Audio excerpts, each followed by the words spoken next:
friends, welcome to today's Samayal. இன்னைக்கு நம்ம today's சமையல்ல நாவல் பழத்தை பயன்படுத்தி நல்ல ஒரு சுவையான ஜாம் ரெசிபி எப்படி செய்யறதுன்னு பார்க்கலாம். சீசன் இருக்கும்போது நாவல் பழத்தை பயன்படுத்தி இந்த மாதிரி ஜாம் ரெசிபி செய்து ஃப்ரிட்ஜில் ஸ்டோர் பண்ணி வச்சுக்கலாம். 3 மாசம் ஆனாலும் கெட்டு போகாம நல்ல டேஸ்டியா இருக்கும். இதை இப்போ நம்ம எப்படி செய்யறதுன்னு பார்க்கலாம். நான் இன்னைக்கு அதற்கு 1/2 கிலோ நாவல் பழம் எடுத்திருக்கேன். நாவல் பழத்தை நல்லா சுத்தம் பண்ணிட்டு எடுத்துக்கலாம். நாவல் பழத்தை ஒரு 2-3 தண்ணி விட்டு நல்லா அலசிட்டு எடுத்து வச்சிருக்கேன். எப்பவுமே சீசனில் கிடைக்கக்கூடிய பழத்தை நம்ம வாங்கி சாப்பிட்டுட்டோன்னா எந்த விதமான நோயுமே இல்லாமல் ஆரோக்கியமாக கடைசி வரைக்கும் வாழ முடியும்.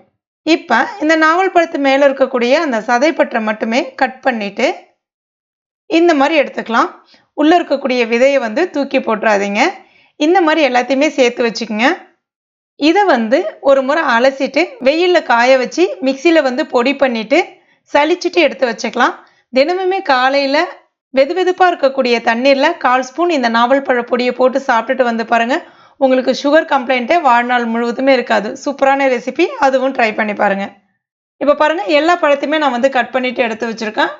இதை இப்போ மிக்சி ஜாரில் சேர்த்துட்டு தண்ணிலாம் எதுவுமே சேர்க்காம நல்லா இந்த மாதிரி அரைச்சி எடுத்துக்கலாம். நல்லா ஸ்மூத்தாக அரைச்சி எடுத்துக்கங்க.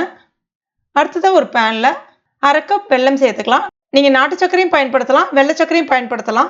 ஆனால் வெள்ளை சர்க்கரை பயன்படுத்தி செஞ்சால் ஆரோக்கியமான ரெசிபியாக இருக்காது இது. ஆனால் டேஸ்ட் நல்லா தான் இருக்கும். 1/2 கிலோ பழத்துக்கு 150 கிராம் வெல்லம் சரியாக இருக்கும்.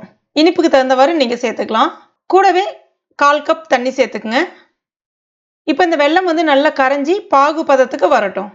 வெள்ளத்தில் உங்களுக்கு தூசு துரும்பு இருக்கிற மாதிரி இருந்துச்சுன்னா நீங்கள் வடிகட்டிட்டு தாராளமாக பயன்படுத்திக்கலாம். இப்போ பாருங்கள், ஒரு 5 நிமிஷத்துக்கு அப்புறமா நல்லா இந்த மாதிரி கொதிச்சு பாகு பதத்துக்கு வர ஆரம்பிக்கும். இந்த ஸ்டேஜில் நம்ம அரைச்சி வச்சிருக்க அந்த நாவல் பழ விழுதை சேர்த்துக்கலாம். சேர்த்துட்டு ஸ்டவ்வை மீடியம் ஃப்ளேம்லேயே வச்சுட்டு நல்லா ஒரு முறை கைவிடாமல் கலந்து விட்டுட்டே இருங்க.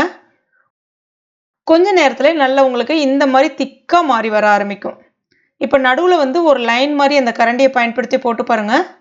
லேட்டாக கூட வரணும். சீக்கிரம் கூடிடுச்சுன்னா ஜாம் ரெடி ஆகலன்னு அர்த்தம். இப்போ நான் உங்களுக்கு மறுபடியும் அடுத்த ஸ்டேஜ் காமிக்கிறேன் பாருங்கள். எப்படி அழகாக கொஞ்சம் லேட்டாக அப்படி கூடி வருது பாருங்கள். இப்போ ஜாம் கரெக்டான பதத்தில் ரெடி ஆயிடுச்சுன்னு அர்த்தம். இது ரொம்ப திக்காக மாறிட்டாலும் நமக்கு ஆற இன்னும் ரொம்ப திக்காக மாறிடும். ஸோ இதுதான் சரியான பதம். இப்போ ஸ்டவ்வை ஆஃப் பண்ணிவிட்டு 1 ஸ்பூன் எலுமிச்சப்பழ சாறு சேர்த்துக்கலாம். அந்த மாதிரி சேர்க்கும் போது ரொம்ப நாளைக்கு கெட்டு போகாமல் இருக்கும். ஒரு முறை கலந்து விட்டுட்டு நல்லா ஆற வச்சிடலாம். ஆறுனதுக்கு அப்புறமா ஈரம் இல்லாத ஒரு கண்ணாடி பாட்டில் இல்லைனா சில்வர் ஏர்டைட் கண்டெய்னரில் ஸ்டோர் பண்ணிக்கலாம். இது நீங்கள் ஃப்ரிட்ஜில் தான் வச்சு பயன்படுத்த முடியும். 3 மாதம் வரைக்கும் கெட்டு போகாமல் இருக்கும். ப்ரெட்டு, சப்பாத்தி இதில் எதில் வேணாலும் நீங்கள் வச்சு சாப்பிட்லாம். சாப்பிட்றதுக்கு ரொம்ப ரொம்ப ரொம்ப அருமையாக இருக்கும். கடைகளில் விற்கக்கூடிய அந்த மிக்ஸ்டு ஃப்ரூட் ஜாம் இந்த மாதிரிலாம் எதுவுமே பயன்படுத்தாமல் இந்த மாதிரி வீட்டிலேயே நம்மளால் முடிஞ்ச அளவுக்கு இயற்கையான முறையில் ஆரோக்கியமான முறையில் இதை நம்ம ரெடி பண்ணி சாப்பிடும்போது ரொம்ப ரொம்ப டேஸ்ட்டாகவும் இருக்கும், ஆரோக்கியமானதாகவும் இருக்கும். கண்டிப்பாக ட்ரை பண்ணி பாருங்கள். ட்ரை பண்ணி பார்த்துட்டு மறக்காமல் எனக்கு கமெண்ட் பண்ணுங்கள். இந்த வீடியோ உங்களுக்கு பிடிச்சிருந்துன்னா மறக்காமல் லைக் பண்ணுங்கள். உங்கள் நண்பர்கள் மற்றும் ஃபேமிலி மெம்பர்ஸ் கூடயும் மறக்காமல் ஷேர் பண்ணுங்க. மேலும் இது போன்ற டேஸ்டி ரெசிபிகளுக்கு நம்ம டுடே சமையல் இது வரைக்கும் நீங்கள் சப்ஸ்கிரைப் பண்ணலைன்னா உடனே சப்ஸ்கிரைப் பண்ணிங்க. கூடவே மறக்காமல் அந்த பெல் நோட்டிஃபிகேஷன் சிம்லையும் ப்ரெஸ் பண்ணுங்க. தேங்க்யூ.